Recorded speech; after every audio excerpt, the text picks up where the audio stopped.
What's going on, guys? So I'm back to making videos. Took a little bit of a break. Been focusing more on career type stuff. As you know, I do a lot of work for Skill Caps. So I've been doing stuff for them. But in this video, I really want to go over a round that I thought was really well played by Cloud9. And in ranked and in matches, a lot of teams, they discuss whether or not they should force after losing the pistol. Depending if they got the bomb down or if they got a certain amount of kills, etc., etc. So the thing is that when you see a force come in, normally what you see is a team buying a bunch of specters and light armor and maybe like a little bit of util. And the whole purpose of this is to catch the enemy team off guard, so they don't know, they think that you have like pistols, right? So they might get overextend a little bit or peek angles that they shouldn't, right? Allowing you, like the forcing team, to get free kills and whatnot. But what Cloud9 did in this round that I'm going to show you is actually quite cool. That I think is actually the most optimal way that teams should be forcing. And if you're ever in this situation like this, you should consider doing this yourself. But before we get to that round, I'm going to talk about the pistol, just so you can see what led into this force round. So Cloud9, they run the Neon on Ascent. A couple teams are running it, including Optic and a few other teams. But with Neon, you could do a lot of quick things, right? So what you're going to see here is you're going to see a bot mid smoke from Elman. You're going to see a Neon contact walk up cat, and you're going to have this chamber who's going to be late lurking. So Cloud9's taking their time, and then once Neon gets to like this point, that's sort of like their trigger point is when they they got to go. So they wait like the first 10 seconds out, wait out utility, like you saw they waited out a KO knife. I don't know if Fade used her haunt yet, no, but they wait out a little utility, but once Neon gets to this point, it's go time. So KO throws his knife here, and you're going to see a Fade haunt that's going to launch over the wall here. I think it either lands here or like somewhere on this wall or something, but it's a really cool lineup that gets pretty deep. I'm pretty sure it gets like all a tree. It gets almost everything. You're going to see it landed, right? You see that they're glowing right there. Look again, you'll see. So Neon throws a stun. She knows that nobody's in this tree area because of the knife, allowing her to focus solely on like this part of the map, right?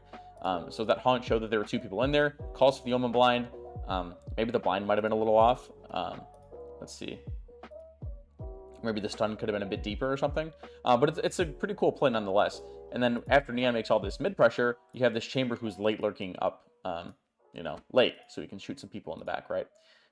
So eventually Cloud9, they get on the site, and then because they have this late lurk, they have this crossfire that they can sort of set up here in tree. And I'm just gonna let the round play out. You see Fade and Omen or Fade and KO and Chamber. They have like this three-way crossfire up in tree. And it's gonna be kind of hard to retake, right?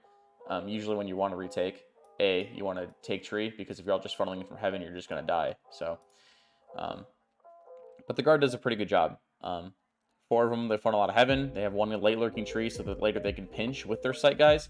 This is a pretty good reaction to not having tree control, right? You can sort of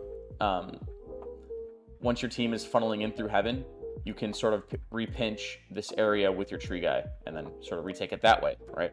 So that was really well played, combined with this in-main smoke. But you see there at the end of the round, KO got a bunch of kills. How many did he get? I think he got like 2, I think? 3. Zeppa got 3 kills there, which is really important for this next round. So if you look at their money this round, I'll show you before they buy. You're going to see Leaf gets a Vandal. So because KO, they got the bomb down, KO got 3 kills, he now has $2,900, 2,900 credits. He could buy a Vandal, right? But the issue with that is it doesn't have any armor. So the Vandal is almost kind of useless, and it will be useless because he's just going to get mowed down by Spectres, as you're going to see in a little bit. But what he can do is he can buy a Vandal for his teammate and really catch the enemy team off guard, right? I mean, it's one thing to expect a team to force, right? To expect your opponent to force, but it's another thing to expect a Vandal plus full armor. And this force round almost isn't really even a force anymore. It's almost like an even round, right? Because if you give your best fragger, your duelist, your most mechanically gifted player a Vandal plus full shield, while the enemy team, like they have a Bulldog and like Spectres and Ares, like this is a really winnable round. See, Vanity has a Sheriff. They got a couple Spectres of their own. A buy like this, if you have the 2,900 to invest into your teammate, I think this is the way to play it. You can play at longer ranges than these guys can, and the duels are just more favorable, like all in all, for your team. So as long as he keeps it quiet, doesn't let his gun rip or anything, they'll be caught off guard. The guard is going to be caught off guard, So I'm gonna let this round play out. So Cloud9 opts to go for like an A main default. Vanity, you'll usually see him holding this B main push. Chamber will hold mid, and you have the three other players, Neon, KO, and Fade, working A main. So remember what I mentioned. The team that is buying, right, will normally feel a lot more safe to push or to like peek or whatever. So you have Omen throwing these one ways or whatever, and you're gonna see once his one way fades, you're gonna see him refresh it and try and re-peek and play off it, right? So you're gonna find this. You're gonna see this cool timing that Leaf caught. So he throws the one way, he peeks out with it. You know, maybe somebody could have crossed, right? We don't see the aim duel, unfortunately, but like, look at where Omen is playing and look at where Leaf's playing. This is a duel that you want to take with the Vandal 9 times out of 10, any day of the week. So as you can see, Valen's, you know, he's checking his angles. Maybe somebody got a cross or something. And Leaf is working with his Vandal. And as you can see, he gets the kill. That's the opening kill that they need to, you know, win this round. Neon dashes in, smokes are in, boom, full exec. They have the site. Plus a chamber lurk since he was holding mid earlier. So Mitch gets a kill off the off of his like mid cat lurk, right? So that's really strong. And then you still have Leaf with this Vandal. I think you just got a kill too, right? He either peeked heaven or somebody. I think maybe K might have flashed it for him. Let's see. I'm gonna see when he gets this kill. So he just peeks, right? Because again, an aim duel from here to like here. Again, it's a one tap for the Vandal, but you have to spray with the Spectre. This Vandal that they forced up, it was so strong, and this is like one of those pivotal rounds, right? So like you lost pistol, yeah, that sucks.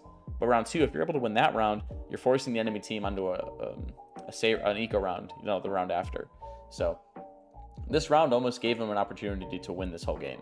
Unfortunately, they do lose, but it was well played by both teams. But I thought this was a really cool way, like a cool, interesting way, and like how teams should force. If you've noticed that you have enough money for a Vandal, buy it for your teammate, buy it for your fragger. You know, this is why you have him on the duelist role, right? To work kills, to get kills, right? So you always want to be giving your team the best chance to win a round. Would you rather have like 5 Spectres and a Stinger, or 4 Spectres and a Stinger or something, or 5 Spectres, whatever? Or would you rather have like 2 Spectres and a Vandal against a team of Spectres? You know what I'm saying? It's a high risk, high reward type play. And even then, it didn't really feel that risky. So yeah, next time you got money, buy your team a Vandal. They'll probably appreciate you for it. So I hope you guys learned something from this. I know I did, and I'll see you guys in the next one. Take care.